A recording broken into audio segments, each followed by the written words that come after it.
start with Christmas. Yes. I remember you telling me about the hat-trick balls generally go to your kids. Yeah. Is that still the place that they're going? Do they count as presents for the kids? Not anymore, no. I don't get away with that one since I've been here. So, no, the kids still have them, but they're putting more pressure on me now. I bring another Bundesliga one home recently, the Stuttgart one, and my son said he wanted the one with the stars on it, so he wants the Champions League one. So, yeah, there's more pressure on me to get different types of balls now. But yeah, they still use them. They kick them around the house. Yeah, they are excited when I bring one back. But yeah, they don't fully count as Christmas presents. I can't get away with that. What are your jobs around Christmas? Just to be, good dads. Just to bring the fun. Obviously, I think this period of time, I'm always really busy with football. Obviously, we have a lot of games, so it's hard to really do a lot with the kids. So I try and, just be there and have fun. We go away for Christmas all the time. And it'll be a mixture of things. I have 2 older girls, 2 boys, younger boys. So, it'll be a mixture of activities for sure. But ultimately, Christmas for me is just making the kids happy, seeing the smiles on their faces, spending as much time as I can with them, and I'm looking forward to it. One player who has been a real present for Bayern this season, Lennart Karl. What is he like, would you say, when it comes to on and off the ball on the pitch? What are the things you appreciate the most about him? Yeah, I think Lenny's been great for us. I think you see the qualities he has, especially in tight areas, and I think that's been a big help for us since he's been in the team. We play a lot against kind of a low block, kind of a 5-4-1 system where teams try and drop off and make it difficult for us to kind of get through. I think Lenny helps open that space up. He's so quick, he's so good on the ball, he can beat a defender, similar to Jamal in that way, which I think has really helped kind of open some games up for us. It gave him chances to score, it gave other people chances to score. And yeah, obviously I think without the ball, he has a great work ethic. The way we train here, the way the boss is here, I don't think he'd let him get away with anything else. So, yeah, and that's great for him to be able to learn and to be able to help the team. So, yeah, it's great to have him. He's quite, a quiet boy, only 17 in this environment. It's understandable. So, I think he's just learning every day. I think he's enjoying being a part of this team, part of this group. And we've loved having him in the team because he's made a difference in a lot of games this year. Having been through and experienced so many different sides of football, are there any pieces of advice that you're sharing to him, just with all that ahead of him and all that talent that he has as well? Yeah, I wouldn't say I've had that conversation yet with him, but I think he definitely learns from some of the experienced players in the team, like myself and Yo and Manu. I think he's an intelligent boy who likes to watch and see how things happen. Yeah, the biggest thing I think for Lenny is obviously starting so young. He has to understand that there's going to be some moments that ain't going to be so good. There's going to be highs like he's having now, and it's important not to kind of get too caught up in everything from the outside noise. He has to just keep doing what he's doing. The reason he is where he is now is because of the way he works, the way he trains. And that's the most important thing. I think that's easy to forget sometimes once you start playing every game and your name's getting spoken about a lot more than usual, is to forget kind of the basics that got you there. So I think he has a good coach in that sense. He has good players around him to make sure that he stays at the level he is now and to keep trying to make him improve and get better. And he will get better for sure. And as he physically develops, he will get better. So, yeah, from our point of view, it's just about keeping him, like the rest of us, just working hard, and he will improve for sure. Speak about getting to where you get to as a player. In terms of what you've done in your career, the numbers that you put up are elite. And whilst I know you keep yourself on the floor, I hear it from every interview that we do together, for example. How do you think you've taken that step to be on that elite level? What are the things that you think have made you different? Yeah, well, I think obviously scoring goals is, a lot of people say, the hardest thing in football, and I think it is. It can change games. It can make the biggest impact in in a game.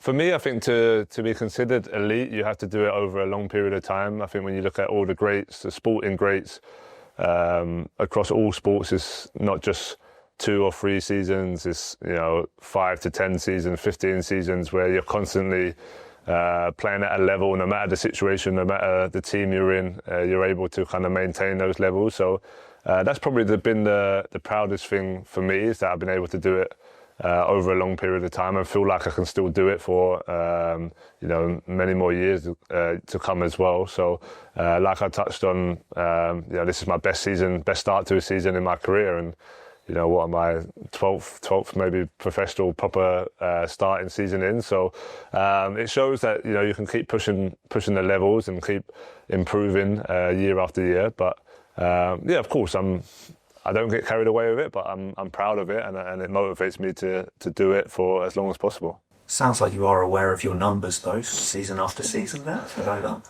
Yeah, I'd say so. I'd say, during the season, I don't get too caught up on it.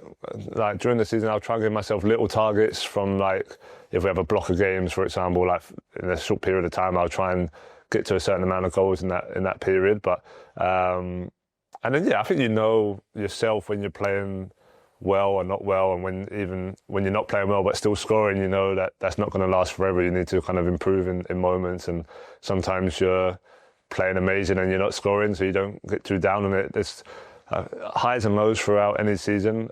This season so far, it's been consistently pretty good from a goal scoring point of view. I still feel like there's performances that I could have done better. So.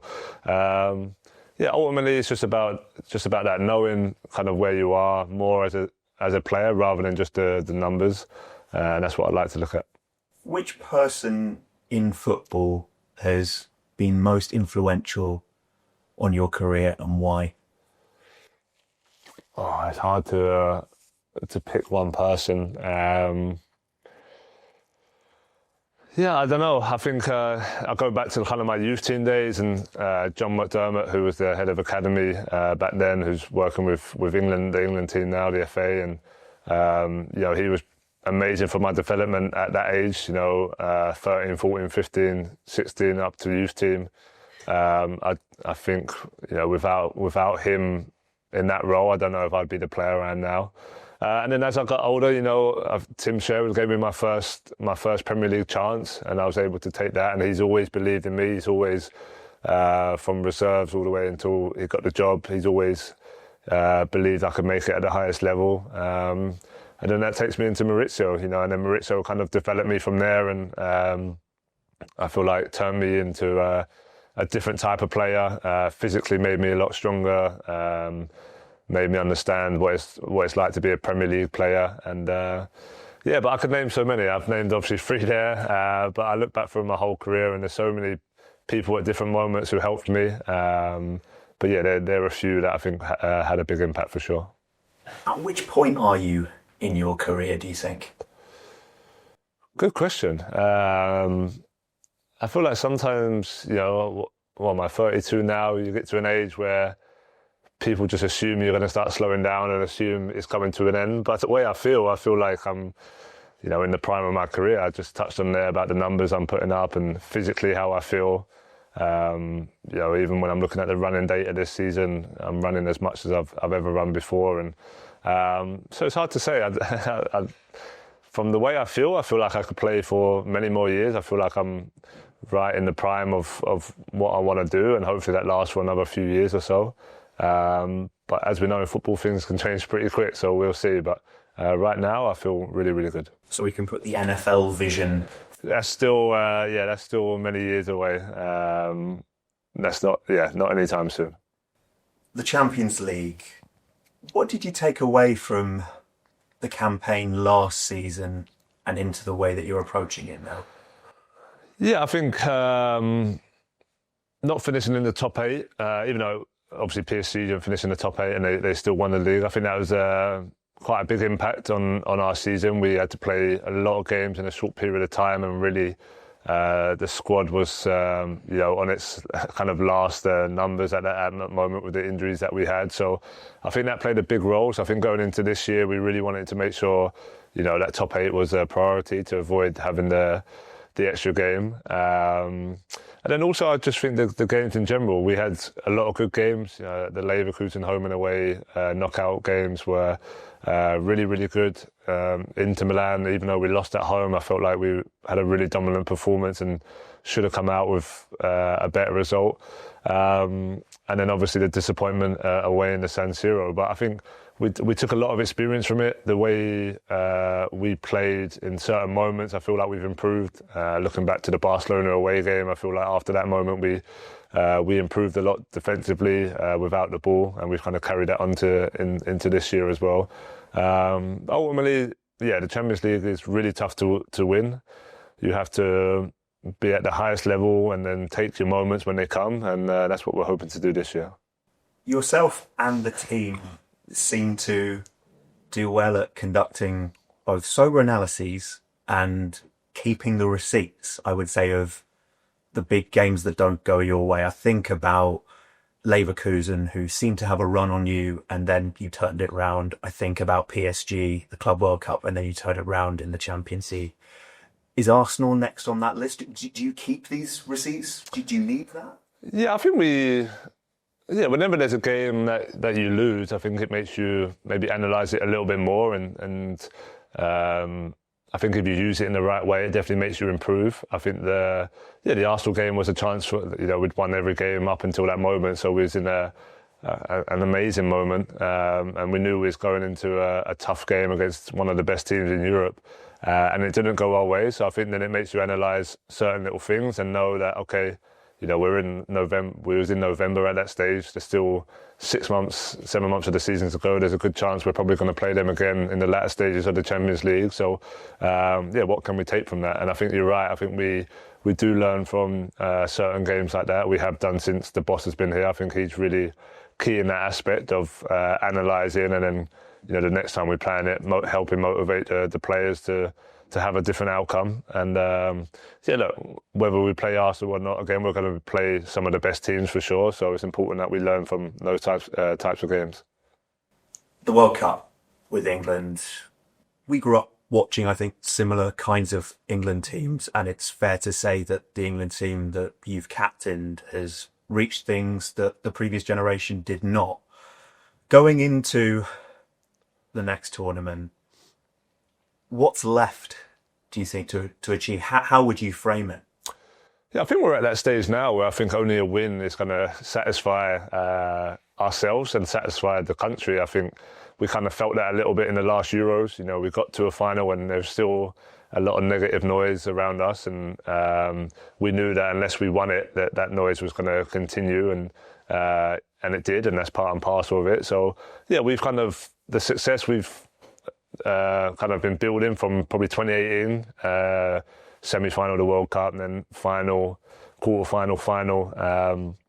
We've been knocking on the door, and we've been consistently one of the best teams in the world. So I think going into this tournament, there's an expectation, where I think fourth in the world rankings, people see us as one of the favourites. So we have to acknowledge that, and we have to take that into the tournament and be able to handle that pressure. So we've had a lot of good things, a lot of good moments in the last 8 years or so as a national team. But ultimately now, and even myself, it's about winning. It's about winning the biggest trophies. We definitely have the quality to do it. Now it's just about being able to handle those moments. So I'm looking forward to that challenge. I think whenever a major tournament comes around, it's the peak of your career, it's the peak of the pressure that you feel and the excitement that you feel. So I'm excited to see how I handle that and the team do as well. Obviously, you've been England captain for a while now, but for people abroad, could you just explain the significance of being England captain, and just interested as well, are there any points where you allow, I guess, the child in you to be like, I'm doing this? Yeah, it's funny you say that. Me and my wife were talking maybe last night or the night before, and we were talking about how we feel old now compared to some of my teammates and some of the players around me. And we talked about Michael. Michael just turned 24.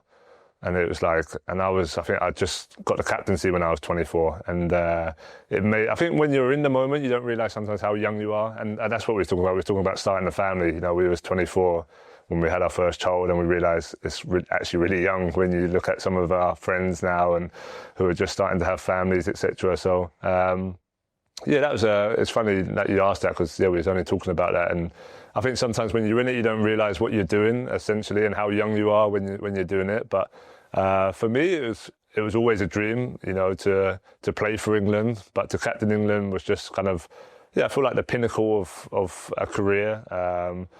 I was a massive England fan growing up, more than a club fan. So, you know, it was always an achievement I wanted to do. And I mean, I've been lucky enough to do it for a long time now, and the years go quick. And I'm just so proud every time I wear the armband and lead the boys out. I definitely never take it for granted. I know how much it means. And I've been lucky enough to do it for a while now. You've been in Germany now for 2.5 years. Would you say it's changed the way you see football at all? Where's it? If the answer is no, it's no. No, I'm not sure. I think it's been a great experience for me. Obviously, I think just growing up in England, growing up in the Premier League, playing in the Premier League, sometimes you're a little bit blinded to that. That's all that there is out there. So coming here and seeing, you know, the different teams, seeing the fan bases, which has probably been the biggest thing I've been impressed with, is the fans, the German fans in every stadium that we go to, our fans at the home games, how loud they are, how passionate they are. I've loved every minute of that. There's never a kind of a dull game where there's no atmosphere. Every game has an amazing atmosphere. So, I think just from that sense, and just understanding a different league and understanding that, you know, the Premier League ain't the only league out there, even though a lot of people think it is. I've loved that side of it, and that's probably been the biggest difference. With Bayern this season, it feels like everything's gone up a notch in terms of performances. Does it feel that way for you? And if so, how has the team evolved? Yeah, I think it's just been a kind of a building block from when the manager started. I think because we achieved and played such good football last year, and we won the league convincingly in the end, people kind of forgot it was still Company's first season, and there's still a lot for us to kind of learn and get better at. We kind of took that a little bit into the Club World Cup, and then coming into this season, we just kind of I felt like everyone just understood their roles a little bit more. Everyone was kind of hungrier, and the way we pressed was better, and everything just kind of improved. And I think that's just been and then when you kind of get on a winning run like we did at the start, obviously I think the Super Cup was a big game. Had a short pre-season, coming back into that straight away to be able to win that kind of set us up, and then a great win against Leipzig in the first game of the season. And I felt like we just had a bit of momentum where, you know what, we feel almost a bit unstoppable here. Let's just continue this. Let's just ride this wave and see where it takes us. And that winning momentum is really important, and we kind of held on to that for a long period until the Arsenal game.